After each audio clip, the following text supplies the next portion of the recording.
Hey, everybody. Eddie Bales here, and I'm excited. I want to share something with you that I reread a book that I read in the past. It's a book called The Jewish Phenomenon. I heard about it lots of different times from different leaders that I follow, and I said, let me check this book out. Sounds interesting because I've noticed, maybe you've noticed that, the Jewish community tends to be very prosperous, very wealthy, if that makes sense. And if you want to do what someone else is doing, hey, the best thing to do is to duplicate and replicate what they're doing, and you can have the same success. So some of you guys may catch this on the replay. I'm gonna, start providing some value for you. And if you get value, then just give me some likes, give me some shares, give me some comments. If you want to get some feedback. But today I'm gonna share with you a little bit out of this book called The Jewish Phenomenon. And one of the things it says is 7 keys to the enduring wealth of a people, right? So not just wealth for one person, but wealth for a group of people, right? And so maybe you want your family to create a legacy of wealth. I know that's something that I'm looking to break right now, and it is going to happen. It is happening. It's already happening right now, so I'm really excited about it. But let's just jump right in. I'm actually only going to share just 2 things, actually, out of the 7, because I don't want to keep you guys all day. But I wanted to share 2 things, really, that I thought were very, very impactful. Number one is one of their philosophies is they're really, really, really big on education. Like being a lifelong learner. You can see all these books here in the bookshelf here. I'm obviously a big reader, right? And that's just one bookshelf in my office. I got several. But so, being a lifelong learner, like someone who is always looking to learn and grow, that's one thing that they stress from a baby in the Jewish community is you are going to get the best education possible. Because, see, if you know better, you do better. And when you have more education, not only do you put yourself in better environments, but you also become a better person, obviously, just from the information and the knowledge and the training that you're getting. So, education, one thing I thought that was pretty profound, let me just look at my notes here, is that it said, build your child's self-esteem. And that is huge, right? Because, if a child tends to have a lower self-esteem as a child, then they tend to grow up with that and carry that low self-esteem, right? And so, what in the Jewish community, they actually start from at birth, and they start pushing them in situations where they're constantly around people and they're speaking in front of people, they're speaking in front of audience. They just give them opportunities where they can develop and grow their growth as a child, right? So education is huge. It's very, very, very, very, very important. Let me show you something else that it said. It said develop and demonstrate informed and literate habits, meaning that obviously you could read, but you become a person that can demonstrate as a speaker maybe, or as a just somebody who's putting themselves out there in the community.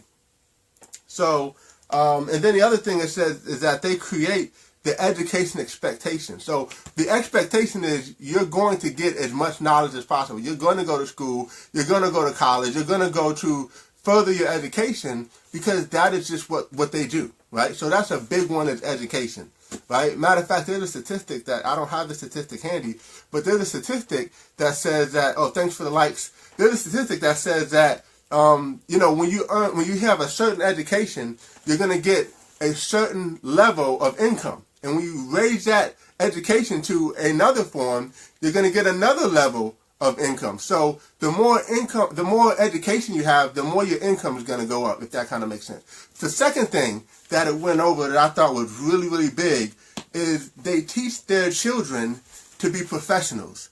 So you're either going to be a doctor, a lawyer, or a business person. So you're going to be some type of professional. Even if you're not a doctor or a lawyer, you're going to have some type of, you're going to be a professional, if that makes sense.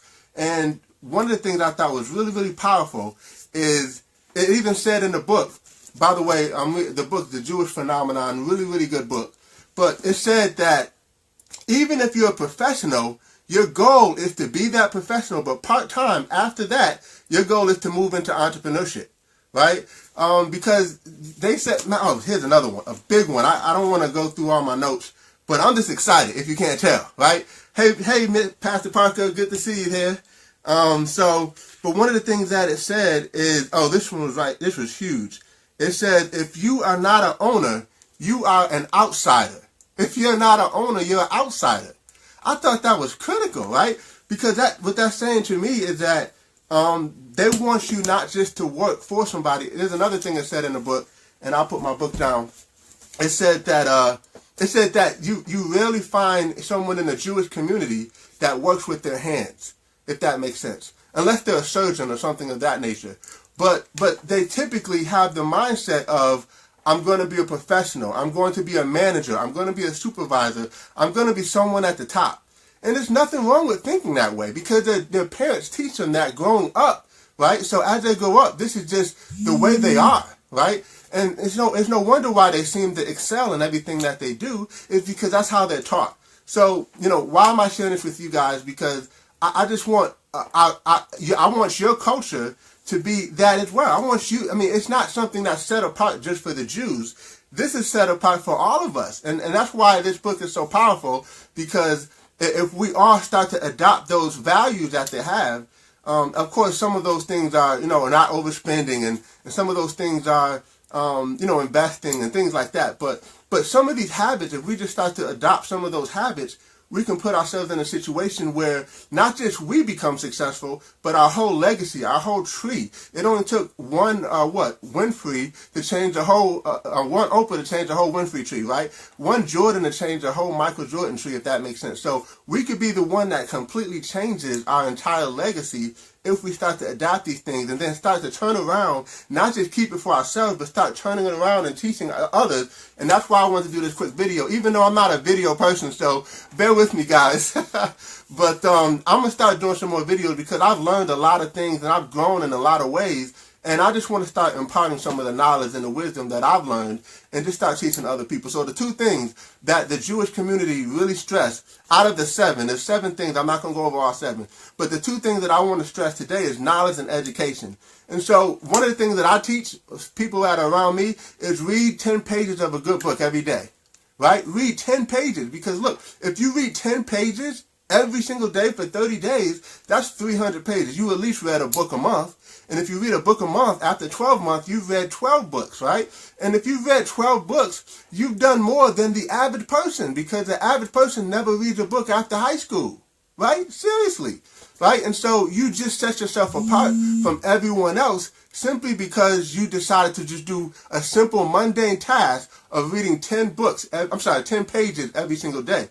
So that's one thing. And then the second thing is they're really keen on being a professional, but moving into an entrepreneurship type of a role. So I'm not going to go through the whole book, but it says something about even after work, if you're working a job, you're moving yourself in a position where you're doing something entrepreneurial, right? And by the way, for those of you who are looking and paying attention, and you're looking for some type of an entrepreneurship that you like to get involved with that doesn't take a lot of time, feel free to reach out to me, and I love to help you with that. Love to maybe have a conversation with you on that. But listen, guys, I just appreciate you guys for just tuning in just for a little bit. I'm going to share more. If you like this, let me know, and then maybe I'll share more stuff. Continue to like, continue to comment, continue to share. Good to see you. For those of you who are on Pastor Parker and Tanya, it's definitely good to see you guys. I love you guys. So God bless you all. Have a great night, and we'll see you all over the top.